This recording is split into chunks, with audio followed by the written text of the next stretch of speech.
The news day continues here on One News Now. I'm Pauline Verzosa. The Immigration Bureau assures the public that they are ready to manage the influx of holiday travelers. The details in this report by mobile journalist Julie Baiza. The Bureau of Immigration is expecting more than 110,000 daily arrivals and departures during the holidays. BI spokesperson Dana Sandoval said they have deployed additional personnel in the airports. Nag-deploy po tayo ng karagdagang mga tauhan as augmentation team. Mahigit 30 po na immigration personnel ang nilatag po natin sa mga paliparan upang tumulong po na maibsan ang mga pila. We have also in place yung atin pong mga mobile counters that are there on standby. Kung kinakailangan po, kung makitang humahaba ang pila, meron tayong additional personnel na tumutulong po sa kanila. Sandoval also reminded that although immigration officers are now authorized to greet arriving visitors, government personnel are still prohibited from accepting gifts. Ang pagbati po ay walang masama, nakikita natin. As long as hindi po tatanggap ang ating mga tauhan ng kahit anong regalo or token or anything po from the traveling passengers. Yun po ang ipinagbabawal. Meanwhile, the BI announced that around 6,000 foreign POGO workers are expected to leave the country in the next few days. This is in line with President Ferdinand Marcos Jr.'s directive to ban all POGO operations by end of this year. Sinistress po natin, paulit-ulit po nating sinasabi, walang extension ang December 31 deadline. Wala na pong pag-asa na ma-extend ito at wag na po nating patagalin pa dun sa mga foreign POGO workers. They are expected to leave before the December 31 deadline.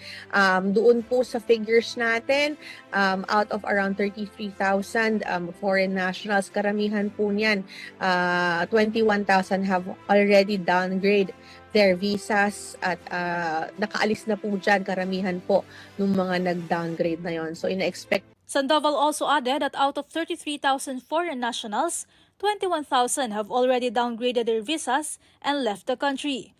If they do not leave, they will face deportation. Because if they do not leave after December 31, yun naman po, abutin na po sila ng blacklisting. Deportation proceedings na po tayo and blacklisting. Mobile Journal Julie Baiza, we are One News. Now, hours before Christmas Eve, people are flocking to Quiapo to buy hams for their Noche Buena. And to get the latest on the ground, we have our mobile journalist, Ivan Tarinque, reporting to us live from Quiapo. Ivan, good morning. Marami na bang tao dyan at may enough na supply ba ng hamon ngayon sa Quiapo? Pauline, good morning.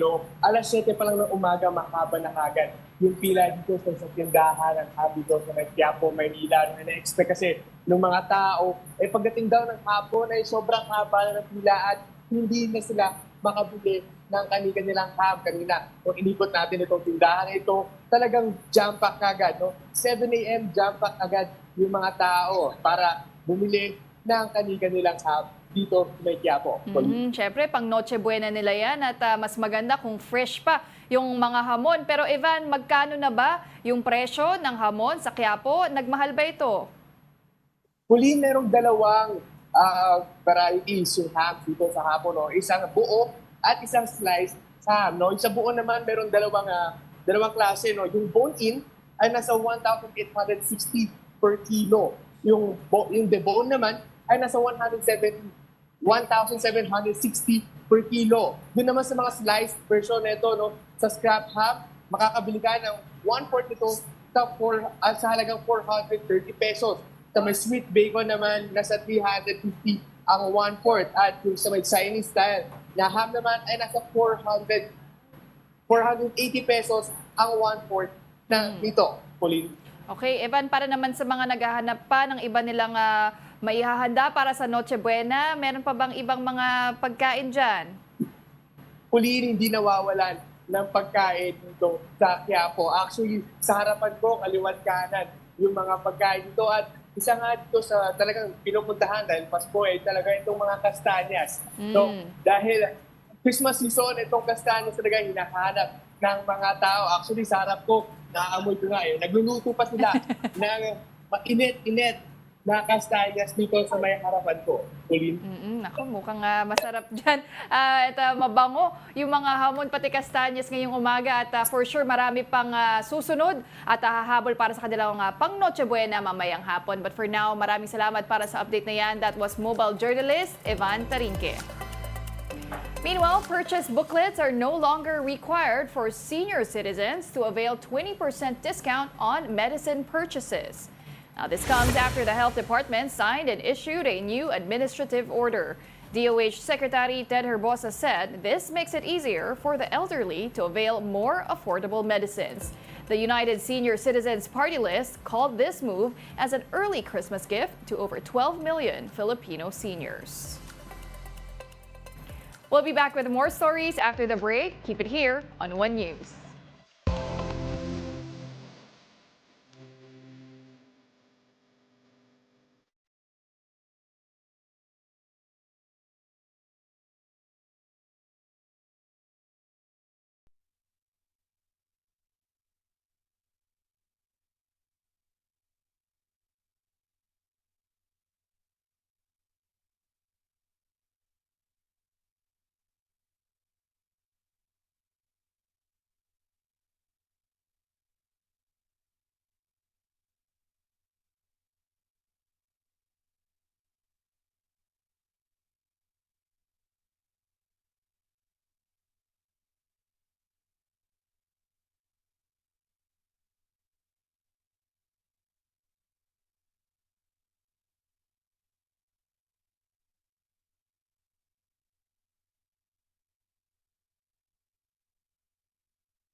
Welcome back. You're still watching One News Now. I'm Pauline Berzosa. And now for the weather, some areas may experience rains on Christmas Eve. These include Eastern Visayas, Bicol region, Calabarzon, and Mimaropa. Scattered rains are expected due to the shear line. Meantime, the Amihan will also continue to trigger rains over Luzon, including Metro Manila. Now, Ramina no longer has any direct impact to the country, and the cyclone, internationally named Papo, continues to move away from the country.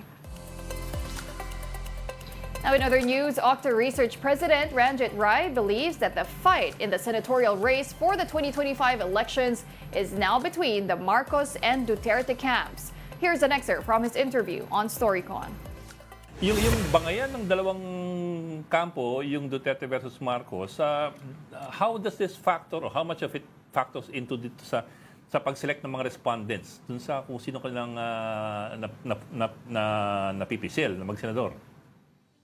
I think that this factors into the decision making also of the everyday voter for as far as their preference is concerned, whether they're pro Marcos or pro Duterte, and it's possible that the political noise that we're experiencing now, the fight between the two camps, have also affected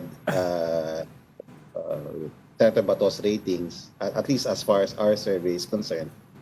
And I haven't seen the other surveys. I just was listening to Ronald Holmes, no, from Pulse just now.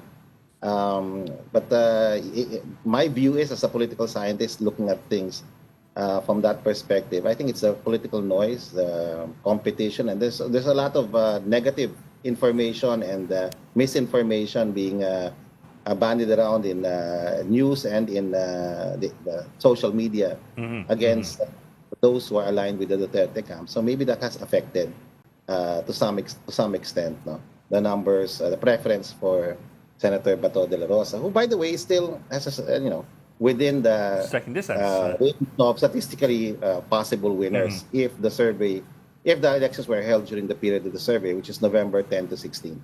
But I also have to note, si Senator Bato kasi has been very, very vocal in the defense of both the former president and VP Sara Duterte. So, I don't know. Possible, very possible, yeah. But you can't make versus, that for example, conclusion Bongo. because Senator Bongo is right up there. So that's a speculation that can't be supported by any data right now. No, it's possible, but Senator Bongo is also a big defender of the former administration, and he's doing very well in the survey. Pero So parang it's iba very yung... possible na mas vocal kasi si Senator Bato. He's been Yes. seen. Yes, sir. Yes. Very, very So, vocal, especially sa hearings. Yeah, sa hearings.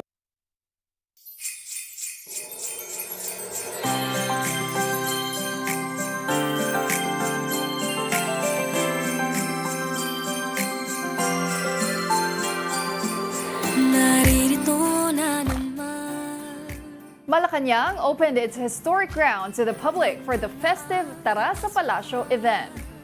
Now, kids at heart can enjoy the 4 rides and the train that goes around the palace. And no need to check your wallets because all of these rides are free. There is also a giant Christmas tree in the middle of the event grounds and food stalls for those who get hungry. The Tara sa Palasyo event is open from 6 to 10 p.m. This 24th of December. Have a Merry Christmas. I'm Pauline Verzosa. We are One News.